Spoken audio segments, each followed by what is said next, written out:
Bon, messieurs, j'ai une bonne et une mauvaise nouvelle. La mauvaise nouvelle, c'est que comme je me taille à Berlin cette semaine, il n'y aura pas beaucoup de vidéos.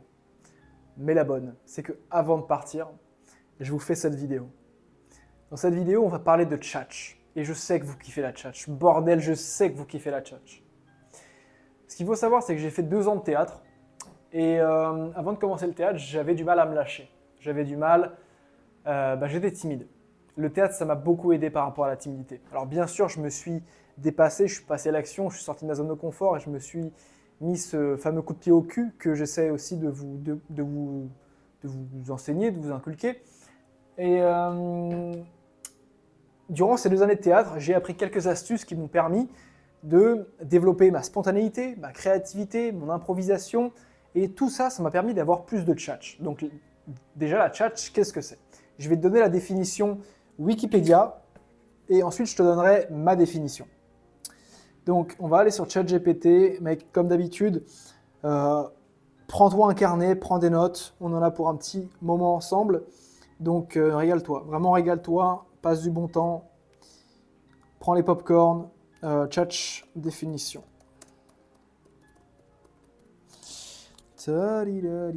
Disposition à s'exprimer facilement, à parler beaucoup. Donc en fait, c'est un peu une pipelette. En fait, celui qui a la tchatch, c'est un peu la personne qui arrive à parler comme ça sans s'arrêter, qui arrive à... En fait, un peu comme Otis, quand il fait son monologue, dans le film Astérix et les 12 travaux de... Non, c'est pas ça. Astérix et Cléopâtre, un truc comme ça, et la mission Cléopâtre. Donc quand il y a Astérix qui dit c'est une bonne situation, ça scribe, et puis là tu as l'autre qui fait oh vous savez je ne sais pas s'il y a de bonnes mauvaises situations, je pense à nana. Bref, ça c'est avoir la tchatch. Ok, première définition. Ma définition à moi, c'est ce qui fait qu'on va pas se faire chier avec toi. La tchatch pour moi, c'est ce qui fait qu'on va pas s'ennuyer avec toi. Et ça c'est la chose la plus importante en séduction. Vraiment ça je vais juste faire un petit mémo, c'est que ce qui tue ta séduction, donc ce qui va vraiment t'empêcher de faire des rencontres, de discuter, de flirter, c'est l'ennui. Et mec, l'ennui... Mec. Bref, donc développer ta tchatch, c'est ce qui va te permettre d'arrêter d'être chiant, tout simplement. Voilà. Moi, c'est comment je le vois. Donc... Voici la structure de cette vidéo, reconditionnement cognitif, et ça on verra qu'il est super important de le préciser. Pourquoi? Parce que la plupart des gars, moi c'est bon, je rentre direct dans le vif du sujet, pourquoi? Parce que la plupart des gars sont dans une mentalité de performance. La mentalité de performance, qu'est-ce que c'est? Déjà, il faut comprendre à quoi elle s'oppose. Donc la mentalité de performance, c'est l'opposé, mentalité de perf, c'est la mentalité c'est l'opposé de la mentalité de jeu, donc du flirt. Eh ouais, la plupart des gars n'arrivent pas à flirter parce qu'ils n'ont pas le mindset, donc le mental disposé à flirter. Quand tu es dans une mentalité de performance, c'est là que tu vas créer de l'anxiété. Tu vas te créer de l'anxiété, pourquoi? Parce que tu vas être focus non pas sur l'interaction, donc non pas sur l'instant présent, mais sur le résultat. Ok, comment ça va se passer? Est-ce que j'ai été assez bon? Est-ce que je vais réussir à avoir un numéro? Est-ce que je vais réussir à l'amener en date? Est-ce que tu vois ce que je veux dire? En fait, tout ça, c'est vraiment quand tu vas te foutre la pression. La mentalité de performance, c'est quand tu vas te foutre la pression. Est-ce que je lui plais? Est-ce qu'elle va bien m'aimer? Est-ce que je vais être intéressant? Est-ce que la phrase que je vais utiliser va l'intéresser? Et automatiquement, quand tu es dans une mentalité de performance, la femme, elle est là. Et toi, tu es là. Tu la mets sur un piédestal. Tac, tac, tac, tac, tac. Podium. Et toi, tu te mets directement en bas. La mentalité de performance, c'est ce qui... Ça te bouffe la vie, mec. Ça te bouffe la vie. C'est vraiment quand tu joues pas, quand tu es trop sérieux, quand tu as du mal à lâcher prise. Et moi, j'étais ce mec-là. J'étais ce mec-là. Et comme je l'étais toute ma vie, j'ai encore des moments où je suis trop sérieux. Où en fait, je dois vraiment me forcer à être dans le jeu et à me forcer à lâcher prise pour être vraiment détente, tu vois. Mais il y a un tas de gars qui sont dans la mentalité de performance et qui se foutent la pression et qui, par conséquent, n'arrivent pas à jouer. Or, la séduction, les gars, c'est un jeu. Alors oui, c'est un processus psychologique, c'est destiné à attirer quelqu'un à soi, mais c'est surtout un jeu. Et là, je ne veux pas m'éparpiller, mais en fait, ça, c'est le processus de séduction. Et le processus de séduction, donc là, tu as le moment où tu vas trouver la copine, là, tu as le moment où tu as le date, et là, tu as le moment du small talk, donc c'est vraiment le moment quand tu parles avec une inconnue. Ça, c'est le processus de séduction. Donc, tu as 3 étapes. Le small talk, le moment du date, donc c'est quand tu discutes, et le moment où tu crées une complicité durable, donc quand tu as une meuf, en fait. Durant ces 2 étapes-là, tu es dans ce qui s'appelle le flirt. Le flirt, c'est le jeu. Tu ne peux pas être sérieux. Tu ne peux pas être sérieux. Et en fait, il y a trop de gens qui me disent « Ouais, Pierre, mais là, j'ai l'impression que je joue un rôle. » Mais évidemment, mec, évidemment que tu joues un rôle. Durant là, les 2 premières étapes, donc le small talk et le date, tu dois jouer un rôle, tu dois surjouer, tu dois être superficiel. La séduction, c'est superficiel. Et c'est uniquement quand tu arrives là, tu as pu justement créer un climat de confiance. Donc déjà, là, quand tu fais ces 2 étapes, et c'est pour ça que c'est progressif, parce que tu sais si tu peux faire confiance à la personne. Et c'est justement parce que tu sais que tu peux lui faire confiance que tu peux commencer à être sérieux. Donc d'abord pas sérieux, d'abord tu joues, et ensuite après tu es sérieux. Voilà. Ça, c'était vraiment la petite parenthèse. Mais c'est vraiment super important qu'on fasse ce reconditionnement cognitif, donc que tu passes d'une mentalité de performance à une mentalité de joueur, de séducteur. Parce que le mec qui a la tchatch, il est dans une mentalité de joueur.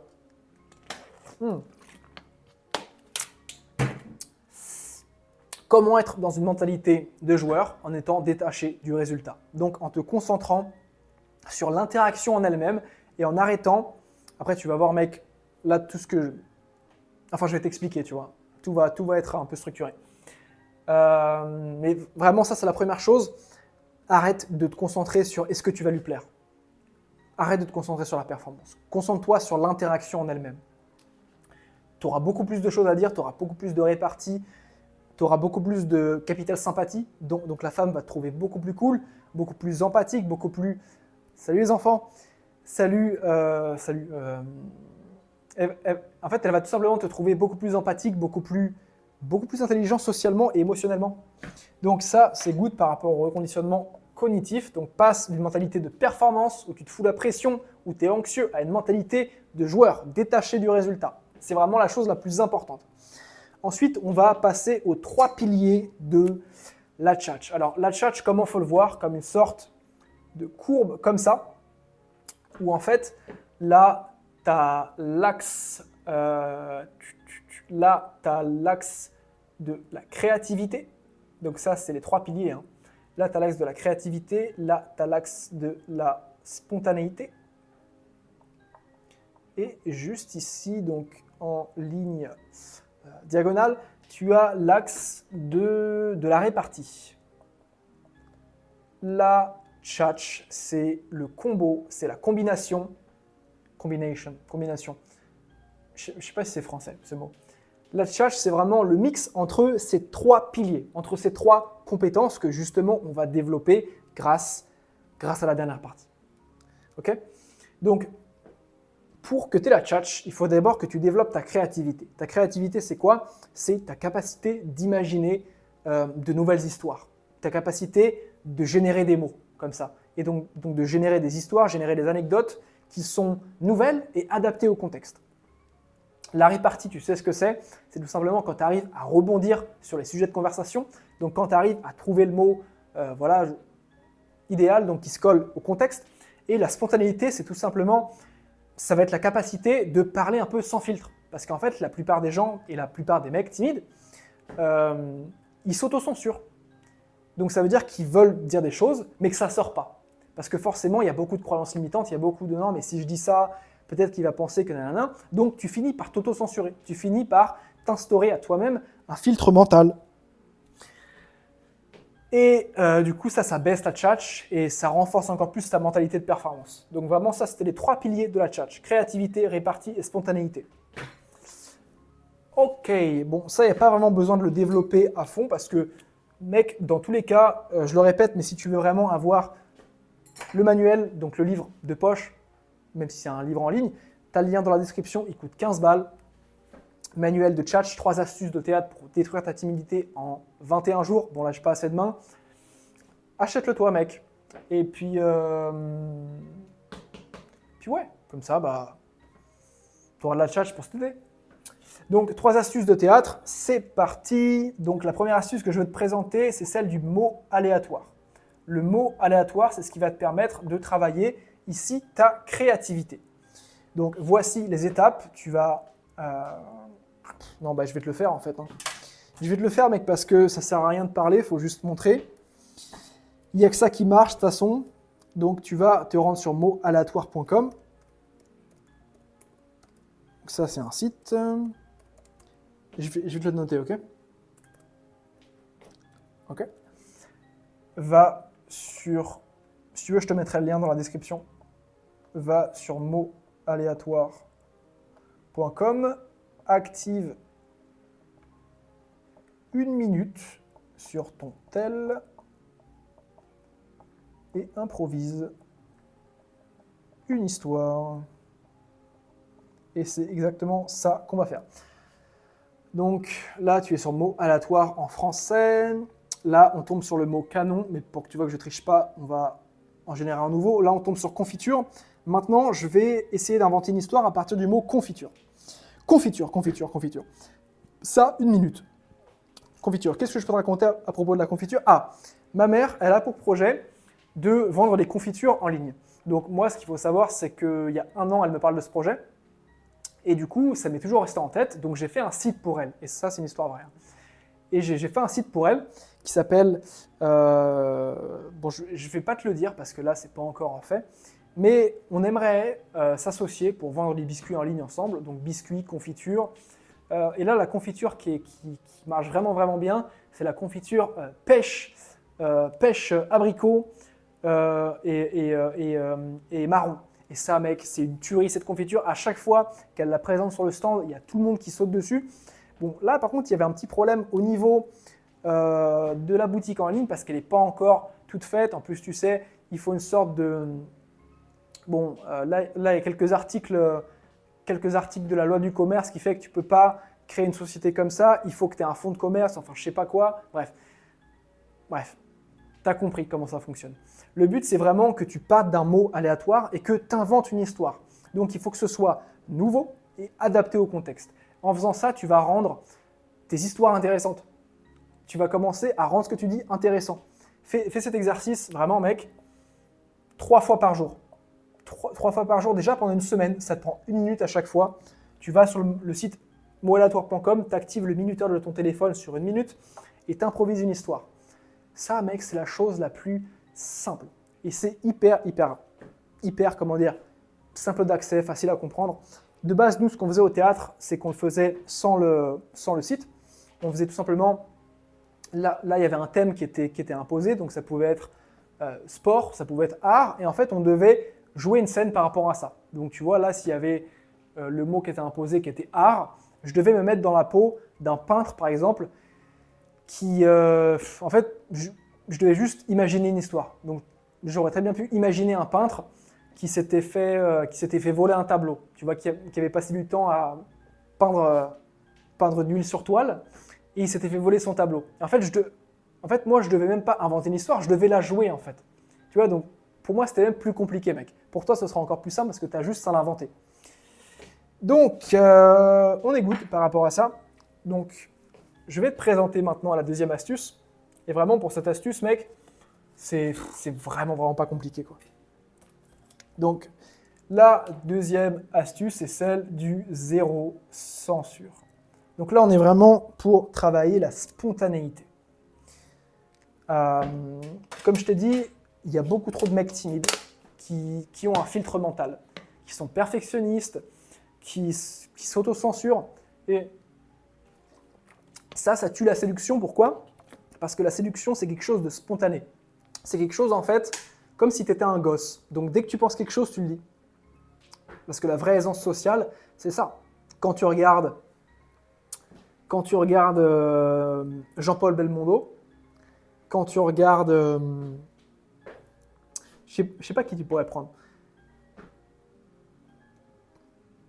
Fais le test, en fait. Tu prends juste les mecs que tu admires et qui ont de la tchatch et tu verras qu'ils parlent de façon sans filtre. Ou plutôt qu'ils s'en battent les couilles, en fait. Et comme ils sont spontanés, ils s'en battent les couilles et du coup, ils arrivent tout simplement à être confiants. Donc, Deuxième astuce, tu vas aussi te rendre sur le site motaléatoire.com, tu vas générer un autre mot, bobine, super. Et grâce à ce mot, tu vas partir en cacahuète, mec. Donc là où, durant la première astuce, donc durant le mot aléatoire, tu devais raconter une histoire, que ce soit adapté au contexte, structuré, là, durant le deuxième exercice, donc le zéro censure, tu vas dire tout ce qui te passe par la tête. Tout ce qui te passe par la tête. Je vais peut-être pas le faire ici, parce que parfois, ça peut partir loin. Parfois, ça peut vraiment partir en cacahuète. Dis tout ce qui te passe par la tête. Ça, c'est généralement pas quelque chose que tu fais quand il y a des gens dans la pièce. Parce que ce qui te passe par la tête, c'est censé être des choses que, mec, c'est juste des choses qui pop comme ça. Tu vois, Bobby, Donald Trump, tu vois.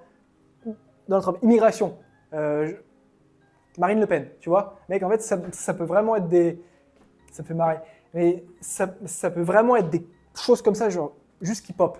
Et en fait, c'est parce que tu vas travailler ta capacité à être sans filtre et à être spontané que quand tu seras dans une interaction sociale, quand tu seras avec une femme, tu auras le choix ou non de dire ce que tu penses. Mais au moins, tu ne seras pas bloqué. Alors là, je ne suis pas en train de te dire que tu vas devoir dire de la merde à une femme. Je ne suis pas en train de te dire que tu vas devoir dire des dingueries et dire des choses extrêmes. Mais juste que tu sois en capacité de dire ce que tu penses sans je sais pas si je dis ça, sans que tu sois bloqué. Parce que, en fait, mec, le principal, c'est juste d'être débloqué. Donc, que tu utilises cette compétence ou non, moi, je m'en branle. Mais c'est comme ça que tu la développes, en fait. Donc, va sur motaléatoire.com, génère-toi un mot, et pendant 1 minute à 1 minute 30, tu dis des mots qui te passent par la tête. Bobine, bateau, bateau, mouche, mouche, abeille, Coca-Cola, tu vois. Mec, il faut vraiment que ce soit, ok, genre là, tu as le mot, mouche, et ça, tu peux même le faire sur papier, en fait. Et en fait, tu fais juste une sorte de soleil, ou mouche, du coup, ça te fait penser à ça. Mouche, ça te fait penser à abeille. Et du coup, abeille, ça te fera penser à quelque chose d'autre. En fait, vraiment, mec, tu pars en arborescence, en fait, tout simplement. C'est comme ça que tu développes, que tu débloques ton filtre mental, plutôt. Tac, tac, tac, tac, tac, tac. Et ensuite, pour la dernière astuce, donc là, on a un peu speedrun. Je ne sais pas à combien de temps de vidéo on est, mais c'est cool. C'est cool. Parce que je sais qu'en plus, mec, la tchatch, c'est vraiment quelque chose qui te fait kiffer. Donc, vraiment content de te faire cette vidéo. Et la dernière astuce, c'est celle du tiroir. Donc ça, c'est ma préférée. Donc celle-là, je ne l'ai pas vraiment apprise au théâtre, à proprement parler.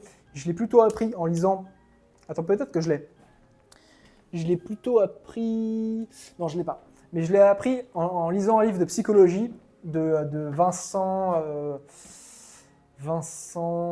quelque chose, qui parlait d'anxiété sociale et qui disait que ça, c'est une putain d'astuce pour les anxieux sociaux qui veulent justement réussir à développer une discussion.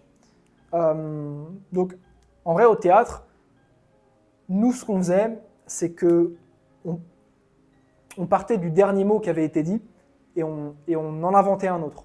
Comment dire? Donc, si je te dis par exemple ping-pong, toi, tu vas me dire quelque chose qui te fait penser à ping-pong. En fait, c'est des sortes de... On se renvoie la balle à chaque fois. Nous c'est ça qu'on faisait au théâtre. Mais l'exercice du tiroir, c'est vraiment quelque chose que tu vas devoir faire quand tu es dans l'interaction sociale. Donc, quand vraiment tu es dans le feu de l'action. Et mec, ça va te régaler. Donc là, mettons, tu parles avec une femme qui te dit « Je suis parti au cinéma hier. Je suis parti au cinéma hier. » Dans cette phrase, tu as 2 tiroirs. Le premier tiroir, c'est cinéma. Le deuxième, c'est hier. Grâce à ces tiroirs, tu peux du coup les tirer et soit rebondir, soit poser une question. Si tu rebondis, ça veut dire que tu peux très bien dire « Ah, moi aussi, je suis parti au cinéma. J'ai vu Superman.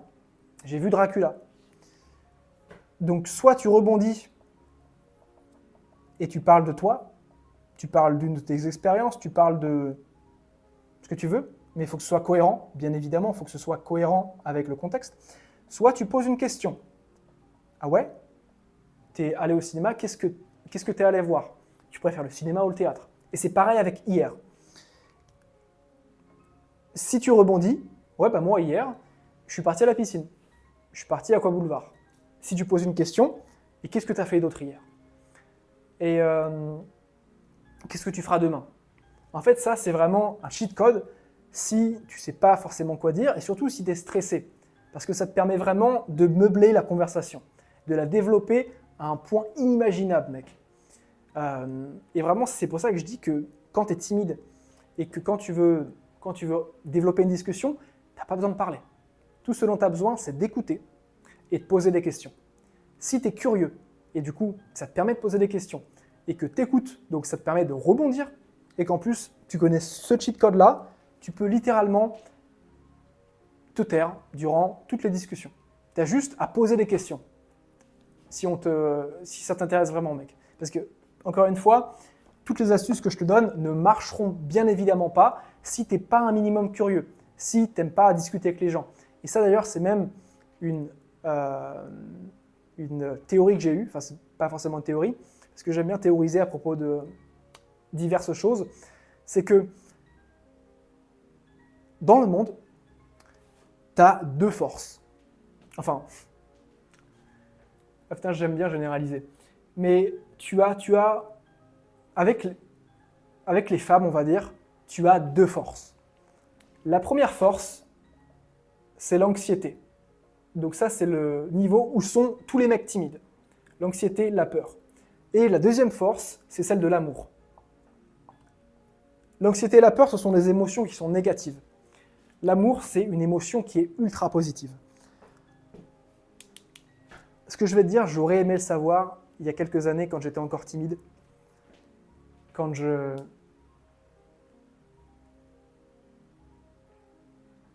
m'étais fait quitter par ma première copine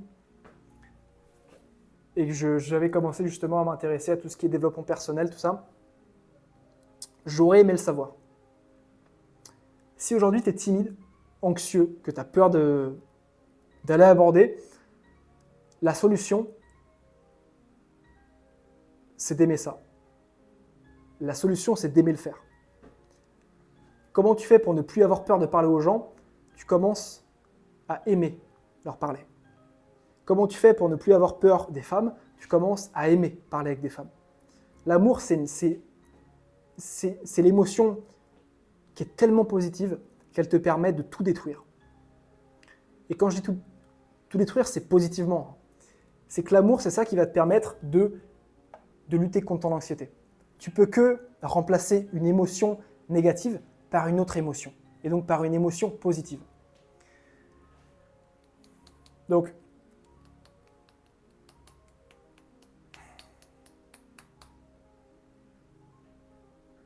mec, l'amour, c'est tellement puissant. L'amour, c'est tellement puissant. Quand tu aimes faire quelque chose, tu deviens super bon. Quand tu aimes parler avec des femmes, tu deviens super bon avec les femmes. Je vais te citer une phrase de Casanova que j'ai vue il n'y a pas longtemps. Donc là, par rapport aux astuces, on est bon déjà. Donc, vraiment là, par rapport au tiroir, ça c'est quelque chose que tu peux faire déjà avant l'interaction. Donc, te dire, ok, juste t'entraîner. Donc, même si c'est des phrases qui ne seront pas forcément dites durant la discussion, entraîne-toi quand même. C'est juste apprendre le réflexe de, ok, là, il y a 3 tiroirs, donc je peux en tirer un. Je peux soit rebondir, soit poser une question. Déjà, juste le fait de maîtriser cette compétence, ça te rendra beaucoup plus confiant.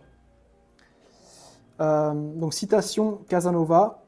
Et mec, sa citation, elle veut tout dire. Casanova avec les femmes. C'était un truc du genre je suis né pour aimer les femmes. Attends.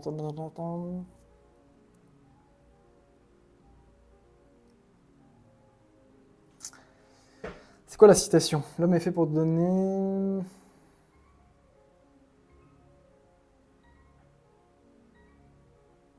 En fait, Casanova, c'était un grand lover. Alors oui, c'est un mec qui a eu de multiples conquêtes et qui a ken vraiment à tirer l'arigot. Mais c'est un mec, pourquoi il était aussi bon avec les femmes? Parce qu'il aimait les femmes. Et parce qu'en fait, il aimait tellement séduire qu'il ne peut que être bon. Et quand tu veux réussir quelque chose, il faut que tu aimes le faire. Il faut vraiment que tu aimes le faire. Donc là, c'est quelques citations. L'homme